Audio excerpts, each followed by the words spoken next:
দাদার নামে নাতির নাম রাখা যাবে কিনা? দাদার নামে নাতির নাম তো পরের কথা, বাপের নামেও পোলার নাম রাখা যাবে, কোনো অসুবিধা নাই। আমাদের দেশে সবাই ইউনিক নাম খোঁজে, ইউনিক, টল্টু, বল্টু, নান্টু, পিন্টু, গিন্টু, গেংটু, কি আজিব আজিব নাম খোঁজে সব। আরে ভাই, সবাই বলে ইউনিক নাম লাগবে, আনকমন নাম লাগবে কেন? আপনাকে আনকমন নাম লাগবে কেন?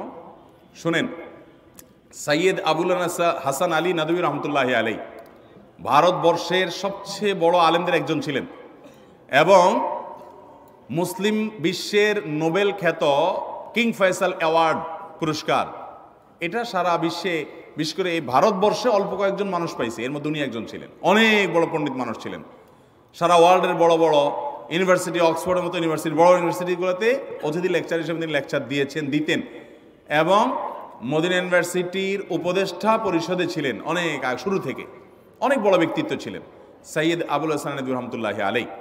এ আল্লাহর বান্দা, তার পরিবারে কয়েকজন বাচ্চার নাম, কয়েক ভাই, একই ফ্যামিলিতে কয়েকটা ছেলে হয়েছে, সবগুলোর নাম রাখছে মোহাম্মদ।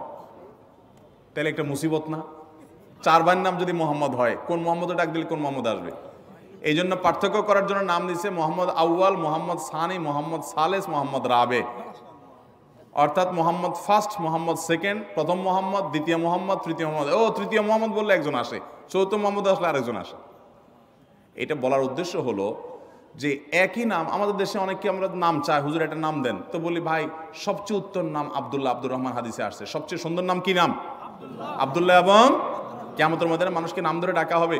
পোলার নাম টল্টু রাখবেন, তো আপনারা কি আল্লাহ তাআলা ডাকবেন, ও টল্টুর বাপ আসো? কেমন লাগবে জিনিসটা? আল্লাহর বান্দা, নামের মধ্যেই তাওহীদ, নামের মধ্যেই ইমানের শিক্ষা থাকবে। আল্লাহর বান্দা আব্দুল্লাহ, আব্দুর রহমান।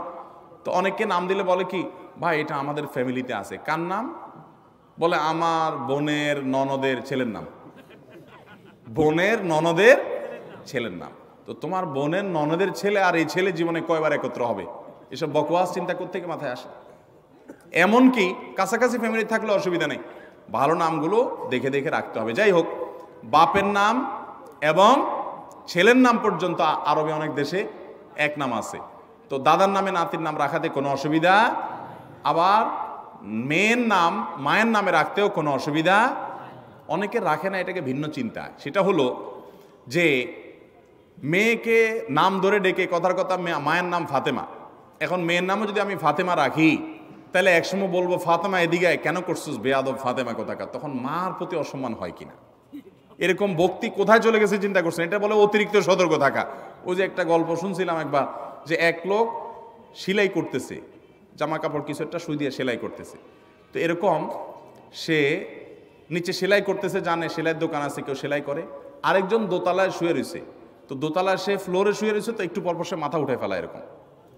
তো আরেকজন বলে এরকম কেন করো? বলো যে নিচে সেলাই করতেছে এরকম করে, সতর্কতার মাইন্ড নেই, যদি মাথা লেগে যায়।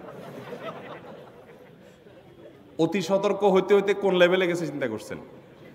যদি এরকম কেউ করে পাগলামি, তো সেটা যেরকম হাস্যকর হবে, ঠিক এটাও এরকম হাস্যকর হবে। আপনার ছেলের জন্য, আপনার মেয়ের জন্য সুন্দর নাম রাখবেন। আপনি অতিরিক্ত সতর্ক হয়ে, আমি মেয়ের নাম যদি ফাতেমা রাখি, আমার মার নামও ফাতেমা, তাহলে মেয়েরে ফাতেমা বলে আয়সা যদি কখনো বকাঝকা দিই, তাহলে আমার মার প্রতি বেয়াদবি হবে। এত ভালো না, এটা অতিরিক্ত ভালো, অতিরিক্ত ভালো না। অতএব মা বা বাবার নামে ছেলে বা মেয়ের নাম রাখাতে কোনো অসুবিধা নাই।